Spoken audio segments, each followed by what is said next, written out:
Victoria's Secret fashion show. I was really impressed that they at least went as close back to their roots as I think they can. Victoria's Secret objectively made supermodels more well known. Something like 90% of the models are like faceless, nameless, like you'll never know them. Like a lot of them that walk in the high fashion shows, their job is just to walk. The Victoria's Secret angels are supermodels and you know who they are. So it was really cool to see them come back on socials. What I found about that show is it was fun. Yeah, and it was really fun. It wasn't all the way back to the other side. Like it still incorporated a little bit of both, but like it was unabashedly fun. I think the way that they did it is accurate for who is shopping at a mall store. Like ultimately, this is a fashion show for pieces that are sold at like average American malls. And you should have a WNBA star that represents that. Even the models that they did choose that were less traditional, they still did look beautiful. No, they were sexy and feminine. They also did a great job though too of also leaning into like light controversy. Like there was a lot of criticism for like the Nepo babies, you know, like Iris Law, Jude Law's daughter was on the, you know, there was a few of those,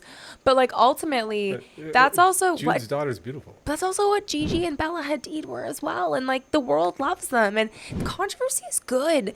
Like the fact that people can have alternate opinions and we can talk about this and that we can have a dialogue and a conversation and an opinion on the show means they actually did something right, because that's the whole point of why you put so much money into doing something, is you actually had some risk. I'm okay with celebrating women that are gorgeous because that's how you want to feel when you put on lingerie. Like you want to feel like the best version of yourself. It can't be average. It has to be the most aspirational. They did hire people of all they races. Celebrated beauty. And that's what I liked about it.